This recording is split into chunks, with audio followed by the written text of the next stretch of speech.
السلام علیکم ورحمۃ اللہ وبرکاتہ۔ بسم اللہ والصلاۃ والسلام علی رسول اللہ، اما بعد اعوذ باللہ من الشیطان الرجیم۔ وقضى ربك الا تعبدوا الا اياه وبالوالدين احسانا۔ آپ کے رب نے فیصلہ کر دیا کہ آپ اسی کی عبادت کریں، اس کے علاوہ کسی کو نہ پکاریں اور والدین کے ساتھ حسن سلوک کریں۔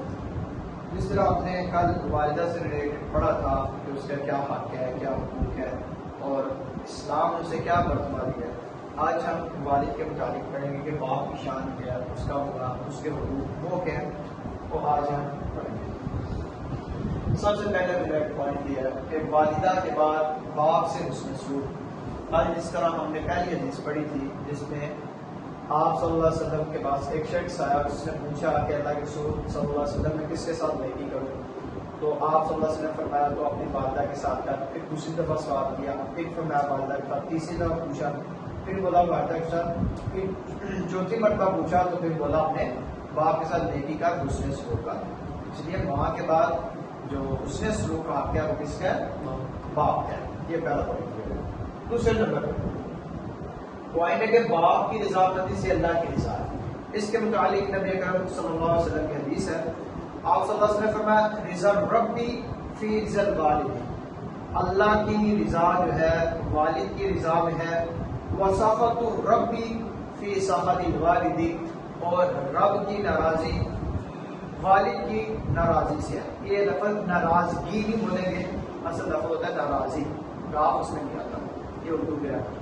اب چلیے کہ اس میں کیا پتہ چلے گا کہ اگر باپ راضی ہے تو سمجھے اللہ بھی راضی ہے، اگر باپ ناراض ہے تو اللہ بھی ناراض ہے۔ ٹھیک ہے، اب اگلا پوائنٹ ہے باپ کی اطاعت اللہ کی۔ یہ عربی میں ساری عبارتیں ہیں لیکن لیکچر کے لمبا ہونے کی وجہ سے وہ صرف اردو میں آپ کا اس کا ترجمہ بتا دیتا تاکہ آپ کے لکھنے کے لیے آسانی ہو، اور عربی عبارات اس لیے بھی پڑھتا ہے کہ وہ لیکچر میں لمبا ہو جاتا ہے۔ باپ کی اطاعت اللہ کی اطاعت ہے۔ اب اس کے متعلق نبی اکرم صلی اللہ علیہ وسلم کی حدیث ہے، آپ صلی اللہ علیہ وسلم نے فرمایا طاعت اللہ طاعت الوالد، کہ والد کی اطاعت اللہ کی اطاعت ہے۔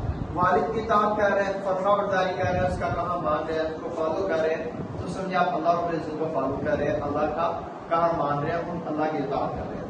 اسی طرح معصیت اللہ معصیت الوالد، اگر والد کی نافرمانی کر رہے ہیں تو سمجھے آپ اللہ کی نافرمانی کر رہے ہیں۔ اس لیے والد کی اطاعت اللہ کی اطاعت ہے اور والد کی نافرمانی اللہ کی نافرمانی ہے۔ اب اگلا پوائنٹ ہے باپ کی دعا کبھی رد نہیں ہوتی۔ نبی اکرم صلی اللہ علیہ وآلہ وسلم نے فرمایا کہ ثلاث دعوات مستجابات لا شک، کہ تین ایسی دعائیں ہیں جو قبول ہوتی ہی ہوتی ہیں اور ان میں کوئی شک بھی نہیں ہے۔ دعوت المظلوم، ایک ہے مظلوم کی دعا، ٹھیک ہے، مظلوم نے جس پر ظلم کیا کہ اس نے کوئی منہ سے الفاظ کہہ دیے تو وہ بھی شرف قبولیت حاصل کر جائے گا۔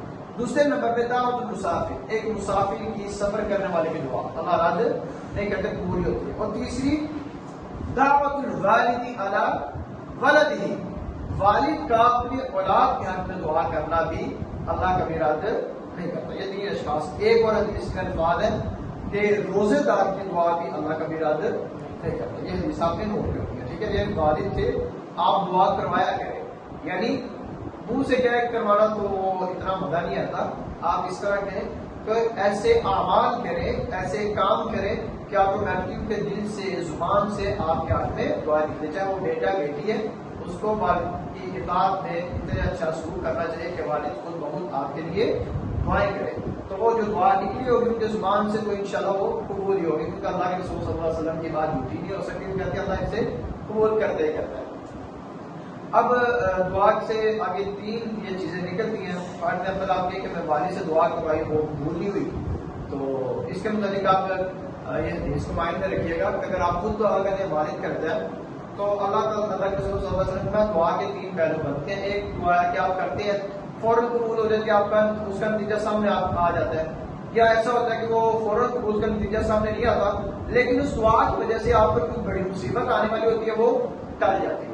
اور تیسرے نمبر پہ مصیبت بھی نہیں ٹلتی، نہ نتیجہ سامنے آتا ہے، وہ دعا کے لیے آخرت میں ذخیرہ ہو جاتی ہے، دعا کے لیے ذخیرہ. تو وہ اس کا کیا فائدہ ہوگا؟ کل قیامت کے روز جب انسان دیکھے گا نا کہ اتنے بڑے پہاڑ لگے ہوئے، اللہ سے پوچھے گا کہ میرے ایسے کون سے اعمال ہیں جن کی وجہ سے اتنے بڑے بڑے پہاڑ جو اجڑ لگے ہوئے ہیں؟ تو کہ اللہ فرمائیں گے تیری وہ دعائیں جسے دنیا میں تو سمجھا تھا قبول نہیں ہوئی. ٹھیک ہے، اس وقت اتنا ذخیرہ ہوگا. تو اس وقت انسان خواہش کرے کہ کاش کہ میری دنیا میں ایک بھی دعا قبول نہ ہوتی، کاش کہ میری دنیا میں. تو آج اگر قبول نہ ہو تو ہمارے کیا شکوے شکایتیں ہوتے ہیں کہ اللہ ہماری سنتا ہی نہیں ہے، اللہ ہماری سنتے ہیں. پھر اللہ کی چھوٹے ہم طرح طرح کے وہ تعویذ پتہ نہیں داغے کیا کیا کچھ کرتے آگے پیچھے. تو اللہ تعالیٰ کہتے ہیں کہ مجھ پہ اس کا بھروسہ نہیں ہے، اس کا بھروسہ صرف داغوں پر، تعویذوں پر یا دوسرے خرافات پر رہ گیا. اس لیے اگر اللہ پہ یقین کر لیا تو پھر اللہ سے مانگنا ہے، دعا کا فوراً نتیجہ آ گیا. پھر بھی ٹھیک ہے، اگر مصیبت ڈال دیا پھر بھی جب آخر میں ذخیرہ ہوگا تو سب سے بہتر ہے. اگر آخر میں ذخیرہ ہو گیا تو سب سے بہتر. اب دیکھیے آخرت میں جو نیکیاں ملی ہے، جو ادھر ملنا ہے، اس کا کمپیریزن دنیا کی مثال کے ساتھ کریں. ایک پاکستان روپے ایک ڈالر ہے، ٹھیک ہے. اب ڈالر آج کا ریٹ تقریباً 312 یا 309 کا کنفرم ملتے. تو اب ایک پاکستان یہ تو اتنے پاکستان کے 309 روپے یا 312 روپے جتنا جو ریٹ ہے وہ ہو تو امریکہ کا جو ڈالر ہے وہ ایک بنتا ہے. اب ہم کس کو ترجیح دیتے ہیں؟ ہم کہتے ہیں کہ ہم ڈالر کمائیں، اور ان کے ڈالر ان کے ممالک میں جا کے وہ کمائیں کیونکہ اس کی ویلیو زیادہ ہے، اس کی ویلیو زیادہ ہے. ہماری خواہش کیا ہوتی ہے ہم بھی وہی کمائیں. تو جب انسان اس کو اپنے نیکیوں پہ کمپیریزن کرے نا اور نتائج میں، پھر دنیا میں اس کی دعا قبول کیا ملنا ہے؟ سمجھے پاکستانی میں چیز مل جائے گی، لیکن اگر اس کے آخرت میں ذخیرہ ہوگی نا تو مثال آپ اسی طرح لے لیں کہ ڈالر والی. یہ ایک کوئی بنتی مثال نہیں، یعنی ہم غیر مسلم کی کرنسی کے ساتھ دے رہے ہیں، لیکن آپ کو بات سمجھانے کے لیے یہ مثال ہے. جس طرح ہم دنیا میں اسے ترجیح دیتے ہیں نا تو ہر مومن کو اس طرح اپنی دعاؤں میں بھی اور اپنے اعمال کے جو اجر و ثواب ہے ترجیح دینی چاہیے کہ مجھے آخرت میں یہ چیز ملے گی. اور سب سے بڑی موٹیویشن جو ہمیں کرتی ہے، موٹیویشنل چیز کیا ہے؟ وہ جنت ہے. ٹھیک ہے، چلے آگے چلیے. اب باپ جنت کا بہترین دروازہ ہے. اس کے متعلق بھی نبی اکرم صلی اللہ علیہ وسلم کے متعلق آتا ہے. ایک شخص ہے کہتا ہے کہ میری بیوی ہے تو میری ماں سے اتنی پسند کرتا ہے تو اسے طلاق دے دے. تو باپ بھی اسے پسند نہیں کرتا.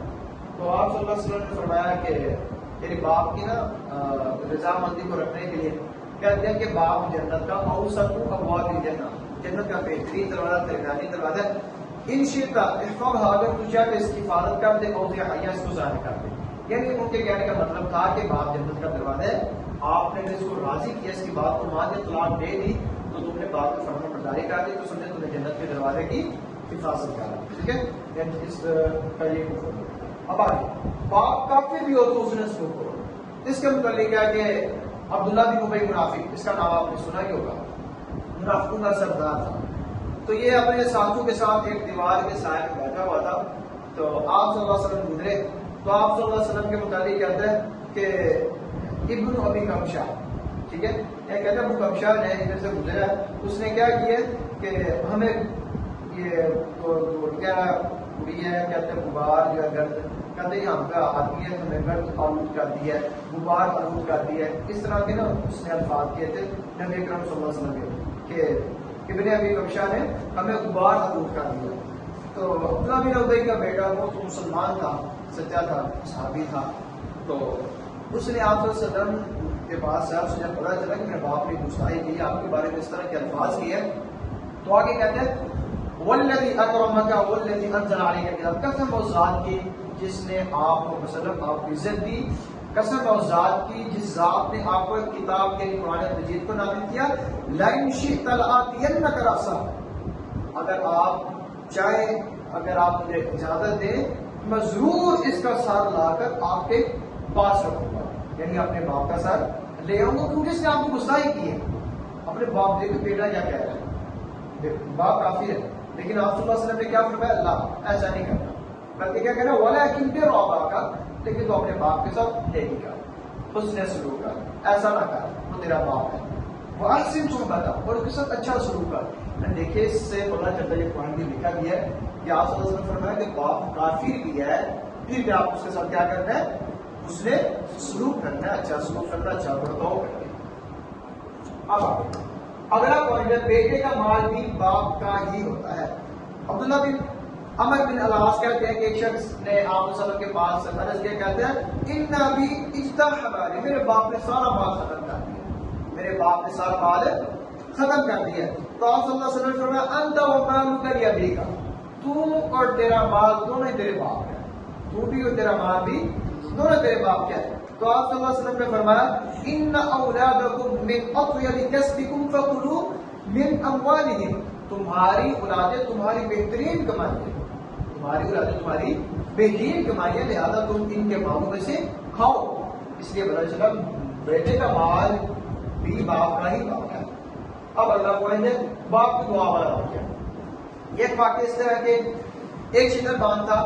شتربان کہتے ہیں کہ جو اونٹوں کو چلانے والا ہے، جس نے اونٹوں کا رکھا ہوتے تھے. تو پہلے دور میں تو کیا تھا کہ جو امپورٹ اینڈ ایکسپورٹ کا کام ہوتا تھا نا، یعنی اس سامان کو آگے پیچھے کرنے کا، وہ اونٹوں کے ذریعے ہوتا تھا. اس کے بعد بہت زیادہ اونٹ تھے، اسی کے ذریعے وہ ایک دوسرے شہر میں امپورٹ ایکسپورٹ کا کام کیا کرتا تھا. بہت تاجر تھا، بڑا ایماندار آدمی تھا. تو اس کے بعد اس کا باپ تھا، وہ ایک کسان تھا، دیہات میں کام کیا کرتا، لیکن بوڑھا ہو گیا، اس سے اب کام نہ ہو. تو کہتا ہے یہ غریب تھا، اپنے بیٹے کے پاس آیا، کہتا ہے مجھے کچھ قرضہ میرے ذمہ آ گیا، تو میں نے کچھ لوگوں کے پیسے دینے ہیں، اور مجھ سے کام جو تھا میری کچھ خدمت وغیرہ کرتا ہوں. تو کہتا ہے اب اجل کل لگے گا، اپنے باپ کو کل کا کہہ رہے. تو جب باپ واپس آیا، آگے اپنی بیوی کو بتایا کہ اس کی ماں کر آج بیٹے نے ہماری مدد کرنے کا فیصلہ کیا ہے، ارادہ کیا ہے. اور جتنے بھی قرض ہوا ان کو خوشی خوشی کہنے لگا کہ کل میرے بیٹے نے آنا ہے، کل میرا بیٹا میری مدد کرے گا، تو باپ صاحب کا قرض بھی لوٹا دوں گا. بہت خوش تھا. تو اگلے دن جب گیا تو بیٹا وہاں سے چلا گیا، شام کو نکل گیا. جس طرح اس کا کام تھا امپورٹ ایکسپورٹ کرنا، لے کے وہ چلا گیا، کسی دوسرے مقام پہ نہیں جاتا تھا. تو بعد میں دوسرے دن گیا تو بہت دکھ ہوا سے، بہت افسوس کے ساتھ تو روتا واپس آیا، اور اس کے منہ سے بددعا نکل گئی کہ یا اللہ یہ اندھا ہو جائے اور اس کو بری موت آئے، اس طرح جو الفاظ کہہ دیے. تو اسی سفر جب واپس آ رہا تھا، اسی سفر سے یہ اس کے باپ نے الفاظ کیے تھے، یہ شرط میں قبولیت حاصل کر کے اللہ تعالیٰ نے قبول کر لیے تھے. باپ کی دعا بھی اور بددعا بھی دونوں قبول ہونی ہوتی ہے. تو یہ چیز باپ نے یہ الفاظ کیے. تو ابھی سفر جب واپس آ رہا تھا تو اتنی سردی کے راتیں تھی، اتنی تیز آندھی آئی، طوفان آیا کہ اس کے سارے اونٹ جو ہے وہ بکھر گئے. اس کے غلام سارے باغ اونٹ بھی بلانے لگے، اور اتنا ہو کہ سارے نوکر جا کر بھاگ کے وہ کھیلا تن تنہا. اتنی تیز ہوا کہ وہ رو رو کر اس کی آنکھوں کی بینائی چلی. باپ نے بددعا کی تھی کہ اللہ ہو جائے، وہ بھی چلی. اور جنگل میں تھا تو جنگل میں اس طرح لواڑ کی طرف پھرتا رہا. تو ایک شخص اسے پہچان لیا، اس سے اس کے گھر پر لے کے آیا، پھر اس کے والد اور والدہ کے پاس. تو والد اور والدہ اسے کچھ کھلانے کی کوشش کرتے، لیکن وہ دور بھاگ جاتا اور جا کے دوسرے لوگ سے کھاتا بھی. یعنی اتنی واقعے کا مقصد کیا کہ والد نے بددعا کی تھی اور بددعا قبول ہوئی. تو اس کا مالدار آدمی تھا، بالکل کنگال ہو گیا، پاگل ہو کر رہ گیا، نبینا ہو گیا. تو اللہ تعالیٰ نے اللہ کے اس کے باپ کی دعا کو کیسے قبول کیا. اس لیے باپ کی دعا قبول بھی ہوتی ہے اور بددعا بھی اور دعا دونوں قبول ہوتی ہے، اس لیے دعا ہی کروانی چاہیے. اب آگے چلیے. اگلا پوائنٹ ہے کہ باپ سے حسن سلوک کا مثالی واقعہ. اس کے متعلق یہ واقعہ بھی فضل بن یحییٰ کے متعلق آتا ہے کہ امام بن اسیر بیان کرتے ہیں ان کے واقعے کو. کہتے ہیں کہ فضل بن یحییٰ باپ سے نہ بہت زیادہ نیکی کرنے والا تھا، بہت زیادہ حسن سلوک کرنے والا. ان کے متعلق کہتے ہیں کہ باپ ان کا صبح سردیوں میں اٹھتا تھا تو گرم پانی سے وضو کرتا تھا، تو یہ ان کو وضو کروایا کرتے تھے. تو کسی معاملے کی وجہ سے، کسی وجہ کی وجہ سے وہ ان کے باپ جیل میں چلے گئے. تو کہتے ہیں میرے باپ نے وضو کر نماز پڑھنی ہے، فجر کی گرم پانی کہاں سے ہو؟ تو کہتے ہیں میں بھی جیل میں جاؤں گا. تو بیٹا بھی جیل میں چلا گیا. تو جیلر کو کہا کہ گرم پانی کا انتظام کرنے میرے پاپا نے. کہتے ہیں آپ جیل میں آئے ہوئے ہیں، کوئی اپنے مال میں نہیں آئے ہوئے، ادھر کوئی گرم پانی نہیں ہے، ادھر ہی ادھر جیل میں. کہتے ہیں اچھا ایسا نہیں ہے تو پھر نا بڑھ سے لکڑی منگوا ہم خود گرم کر لیں گے، تو آپ کو لکڑی کی جو قیمت ہے نا وہ ہم ادا کر دیں گے. کہتے ہیں جیل میں آگ لگانے کی اجازت نہیں ہے، آگ جلانے کی اجازت نہیں ہے، اس سے ایسے کٹا. تو پھر ایک تھا اس کو چراغ جلتے تھے روشنی کے لیے. اس نے کیا کیا, برتن میں پانی لیا اور چراغ کے پاس لے کر پوری رات چراغ کی تھوڑی سی اس کی ہوتی ہے نا, جو ہیٹ ہوتی ہے, اس کے پاس پوری رات کھڑا رہا کے فجر ٹائم میں باپ نے وضو کر لیا. کتنی بڑی قربانی تھی. جب صبح فجر کا وقت پانی گرم ہو چکا تھا تو باپ نے وضو کر لیا. تو یہ سارا واقعہ وہ چہرے دیکھ رہا کہ اس نے کیسے اقبال کر دیا. تو اگلے دن اس نے کیا کیا, چراغ اٹھا کر اونچی جگہ پہ رکھ دیا جہاں پہ وہ جو جیل کے اندر تھے وہ وہاں کو نہیں تھے پہنچ سکتے. ٹھیک ہے, تو کہتا میں کیسے پانی, اس نے بہت سارے کیلے مارنے کیے, کیلوں میں کیا ہے, لیکن کوئی کام نہ بنا. پھر اس نے کیا کیا, اپنے پیٹ میں وہ برتن رکھا پانی کا, پیٹ میں ذرا جسم میں جس طرح انسان جسم میں ہیٹ ہوتی ہے تھوڑی بہت, تو اس ہیٹ کی وجہ سے وہ پانی گرم ہوتا رہا, لیکن اتنا گرم نہ ہوا, لیکن اتنا تھا کہ وہ پانی ٹھنڈا بھی نہیں تھا. صبح جب ہوئی تو اپنے پیٹ سے پانی اتارا اس برتن کو, تو اپنے باپ کو وضو کروایا. یہ تھا ایک ایسا مثالی واقعہ. ابن اسیر رحمہ اللہ تعالیٰ کہتے ہیں کہ یہ بہت زیادہ نیکی کرنے والے تھے, باپ کے ساتھ بہت زیادہ حسن سلوک کرنے والے. اب یہ دیکھیے باپ کے لیے پہلی مثال نے کیا دیکھا, پوری رات وہ برتن پکڑ کے کھڑے رہے. اسی طرح برتن کے ساتھ ساتھ دوسرے نمبر نے وہ کیا, پیٹ پہ پانی گرم کیا. یہ بہت اعلیٰ ترین مثال ہے. اس طرح کی مثال ہمیں ملتی ہے جو باپ کی اتنی قربانی ہوتا ہے. اب آگے باپ کے کہنے پر بیوی کو طلاق. حضرت عمر رضی اللہ تعالیٰ کا نام آپ نے سنا, دوسرے خلیفہ ہیں. ان کے بیٹے عبداللہ بن عمر کہتے ہیں ہم اپنی بیوی سے بہت محبت کرتے ہیں, بہت پیار کرتے ہیں. تو ان کے کہتے ہیں کہ میرا والد جو ہے نا عمر, وہ انہیں ناپسند کرتے ہیں بیوی کو, یعنی کسی معاملے میں کسی بڑا وہ انہیں اچھا نہیں سمجھتے بیوی کو. تو عمر نے جا کے نبی کریم صلی اللہ علیہ وسلم سے بات ہے اس کی کہ میں عبداللہ کی بیوی جو میرا بیٹا ہے, جو میری بہو ہے, مجھے پسند نہیں کرتا. تو عبداللہ بن عمر کہتے کہ رسول صلی اللہ علیہ وسلم نے حکم دیا کہ میں اسے طلاق دے دوں, فطلقتها, تو میں نے اس کو طلاق دے دی. اب دیکھیے باپ کے کہنے پر بیوی کو طلاق دے دی سے باپ, اب دیکھیے باپ کے کہنے پر انہوں نے یہ کام کیا, یہ باپ اتنی فرما بردار. اب اگلا ایک اور سوال کو اٹھتا ہے, لیکن اس کا جواب اس میں ملتا ہے. باپ کی اطاعت صرف نیک کام ہوتے ہیں. باپ کی اطاعت تو قرآن پاک میں بھی ہے, سورۃ لقمان میں بھی ہے, وصینا الانسان بوالدیہ احسانا, کہ آپ اپنے والدین کے ساتھ اچھا سلوک کریں. وَإِن جَاهَدَاكَ لِتُشْرِكَ بِي مَا لَيْسَ لَكَ بِهِ عِلْمٌ فَلَا تُطِعْهُمَا. اگر آپ کسی ایسے کام کے لیے, شرک کے لیے, کسی گناہ کے لیے مجبور کرتے ہیں, معصیت کے لیے, وہ آپ نے پھر ان کی اطاعت نہیں کرنی. یعنی اگر آپ کی بیوی ہے وہ اچھے اخلاق والی, اچھے کردار والی ہے, ویسے آپ کو باپ کو ویسے نہیں پسند, تو اس وجہ سے طلاق نہیں دیں گے, کیونکہ بہت سے محاسن کی حامل ہے, تو آپ کے ساتھ اس کا اچھا ملے گا, ویسے معاملات میں اچھی ہے, تو پھر اسے طلاق نہیں دیں گے. کیونکہ اس میں جب بیوی کو تو کہا گیا کہ خیر متاع الدنیا المرأة الصالحہ, کہ دنیا کا بہترین جو سامان ہے نا وہ نیک عورت ہے. اگر نیک عورت ہے, سب معاملات ٹھیک ہے, تو پھر اسے باپ کے کہنے میں طلاق نہیں دیں گے. اگر ٹھیک ہے تو واقعی میں اس میں خرابی اس طرح کی ہے کہ باپ بھی ناپسند سب, تو پھر آپ باپ کا کلام مان سکتے ہیں. اب آگے چلیے, والد کے جانے سے, والد کے دنیا سے جانے کے بعد بھی اس سے نیکی کرنا. اس کے متعلق ہے کہ نبی اکرم صلی اللہ علیہ وسلم نے فرمایا, ایک شخص جو آگے کہتا ہے کہ کوئی ایسی نیکی بھی ہے جو مرنے کے بعد فائدہ دے دے میرے والدین کو, باپ کو. آپ نے فرمایا کون سی؟ آپ نے فرمایا الصلاۃ علیہما. پہلی نیکی یہ ہے کہ والدین کے لیے کہ دنیا سے چلے گئے ان کے لیے دعا کرنا, یہ بھی ان کو اجر ملے گا. والاستغفار لہما, ان دونوں کے لیے بخشش مانگنا, اس کا بھی انہیں اجر ملے گا. وانفاذ عنہما من بعدہما, اور ان دونوں نے جو زندگی میں وعدے کیے تھے کسی سے, وہ ان وعدوں کو پورا کرنا, یہ بھی ان کی درجات کی بلندی کا سبب ہے. واصلۃ الرحم التي لا توصل الا بهما, اور ان رشتہ داروں کو بھی جوڑنا جو ان سے منسلک ہے, ان کو توڑ نہیں دینا. اسی طرح واکرام صدیقہما, اور ان کے دوستوں کی بھی عزت کرنا, یہ بھی ان کے درجات کی بلندی کا سبب بنتا ہے, ان کو نیکی پہنچاتا ہے. اب آگے اگلا پوائنٹ ہے باپ کا قرض بیٹے پر. کہ باپ اگر فوت ہو کر اس کے زندہ قرض ہے تو بیٹے ادا کریں. جس طرح عمر رضی اللہ تعالیٰ عنہ کو جب کافی وقت ہے وہ زخمی حالت میں تھے, ان کو دودھ پلایا گیا, وہ بھی باہر آ گئے, کو مشروب پلایا گیا, وہ پیٹ سے باہر آ گئے, تو اس کو کافی سے وصیت کی. تو سے یہ بھی کہ بیٹے کو کہ میرے بیٹے میرے پاس جو میرا قرض ہے نا اس کو ادا کر دینا. اگر تم نے اتنی استطاعت نہ ہو, تمہارے پاس اتنا مال نہ ہو, تو میرے خاندان میں چلے جانا, تو وہاں سے جا کر تم ان سے پیسے لے لینا, تو میرا قرض لازمی ادا کرنا. ٹھیک ہے, یعنی بیٹے کے ذمہ باپ کا قرض کر وہ دنیا سے چلا دے. اس طرح اللہ کے رسول صلی اللہ علیہ وسلم کے ساتھ بھی ہے کہ زبیر بن عوام, ان کا جب آخری وقت تھا تو انہوں نے اپنے بیٹے کو بلایا, کہا کہتے ہیں میرے بیٹے قرضے کا حساب لگانا. ان کا قرضہ تقریباً بنا تھا 16 لاکھ. ٹھیک ہے, 16 لاکھ ان کا قرضہ بنا تھا.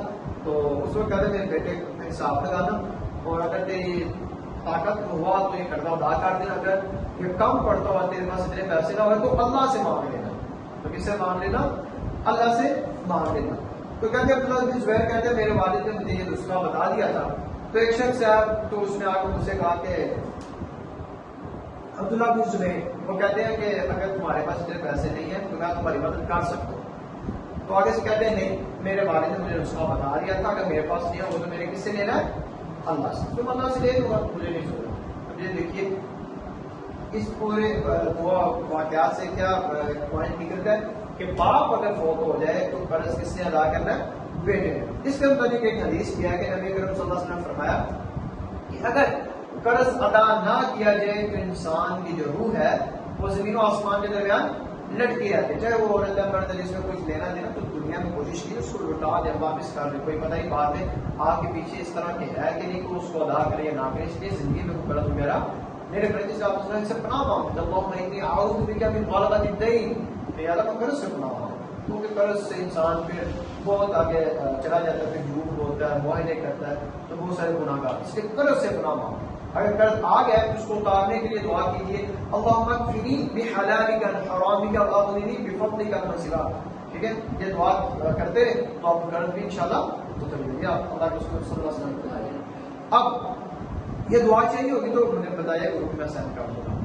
اب آگے ایک واقعہ جو بتانا تھا, ایک دفعہ آپ وسلم کے سامنے نا جنازہ لایا گیا, تو اب کہا گیا جنازہ پڑھا جاتا, تو فرمایا کہ یہ اس کے ذمہ کو قرض تو نہیں ہے. تو لوگوں نے کہا ہاں قرض ہے. آپ صلی اللہ علیہ وسلم میں اس کا جنازہ نہیں پڑھاؤں گا. آپ نے کہا میں اس کا جنازہ نہیں پڑھاؤں گا. تو صحابہ کہتے ہیں, ایک ابو قتادہ رضی اللہ عنہ صاحب کہتے ہیں اللہ کے رسول میں اس کا قرض ادا کر دوں گا, آپ جنازہ پڑھیں. اللہ کے رسول صلی اللہ علیہ وسلم نے جنازہ پڑھا. تو ایک دو دن بعد ابو قتادہ ملے, تو آپ صلی اللہ علیہ وسلم نے فرمایا, پوچھا ابو قتادہ بات سنو, تم نے جو قرض کی ذمہ داری لی تھی اس کو ادا کیا یا نہیں کیا؟ تو ابو قتادہ کہتے ہیں اللہ کے رسول صلی اللہ علیہ وسلم ابھی میں وہ قرض ہی لٹا کر واپس آؤں. دوسرے وقت آپ صلی اللہ علیہ وسلم نے فرمایا تھا کہ جب ابھی تک اس کی جو روح تھی وہ زمین و آسمان کے درمیان معلق تھی, لٹکی ہوئی تھی, اس لیے بھی آپ نے اٹھایا تو پھر اس کا فیصلہ ہوا. اس لیے قرض جو ہے یہ زندگی میں ادا کر لینا چاہیے. اگر باپ فوت ہو گیا تو اس کی طرف سے بیٹے لازمی اس کو ادا کریں, یہی اس کے ساتھ اس ہو گیا. اب آگے باپ کی طرف سے حج کی ادائیگی. اب ایک شخص ہے تو آگے کہنے لگا اللہ کے رسول صلی اللہ علیہ وسلم میرا باپ بوڑھا ہو گیا ہے اور اس میں اتنی طاقت نہیں ہے کہ وہ بیت اللہ کا حج کر سکے, تو نہ ہی عمرہ کرنے کی طاقت ہے, تو میں اس کی طرف سے حج کر لوں. تو آپ صلی اللہ علیہ وسلم خود جن ابھی کا ہوا تھا کہ تو اپنے باپ کی طرف سے حج نکال اور عمرہ کر. لیکن ادھر ایک پوائنٹ جو ہے یاد رکھیے گا کہ جس نے اپنے باپ یا ماں کی طرف سے حج کرنا ہے اس کا خود پہلے عمرہ یا حج کیا ہونا لازمی ہے. ٹھیک ہے, اس نے پہلے خود حج یا عمرہ کیا اور پھر وہ کسی دوسرے کی طرف سے کر سکتے ہیں. اس لیے آپ کریں گے تو یہ بھی فائدہ دے گا. اب آگے باپ کے وفات کے بعد اس کے دوستوں کے ساتھ دوسرے سلوک کرنا. اس کے متعلق ایک واقعہ آتا ہے, واقعہ تو گدے والا ہی ہے, لیکن آج کل ہم گدے کو زیادہ کچھ برا جانور سمجھتے ہیں, لیکن اس وقت اس کی بھی بہت زیادہ بہتر تھی. تو عبداللہ بن دینار کہتے ہیں کہ عبداللہ بن عمر رضی اللہ عنہ کے وہ نبی کریم صلی اللہ علیہ وسلم کے حضرت عمر رضی اللہ عنہ کے بیٹے ہیں. کہتے ہیں جب مکہ مکرمہ کے لیے نکلے تو جب اونٹ کی سواری سے تھک جاتے نا تو ان کا گدا ساتھ ہوتا تھا جس پر وہ آرام کرنے کے لیے نا تھوڑی دیر ادھر اس پہ اسٹے کرتے تھے, گدے پہ آ جاتے تھے. جب عبداللہ بن عمر کا واقعہ تو کہتے ہیں وہ راستے میں جا رہے تھے اور ان کا ایک امامہ بھی تھا جو انہوں نے ساگر باندھا ہوا تھا, تو اپنے گدے پر سوار تھے. ایک بادی نشین سے نا ایک دیہات سے گزرے تو وہاں سے ایک شخص کو دیکھا اور کہتے ہیں تم فلاں کے بیٹے ہو؟ کہتا ہاں اسی کا بیٹا. تو انہوں نے کیا کیا, اسی وقت جس گدے کا وہ گدا بھی دے دیا اور کہا ارکب بھاگ, اس گدے پر سوار ہو والعمامہ اشدد بھی راسک، اور امامہ بھی اتارا یعنی کہ پکڑی تھی، اور کہا کہ اسے بھی اپنے سر پہ باندھ دو، یعنی اس کو دیا۔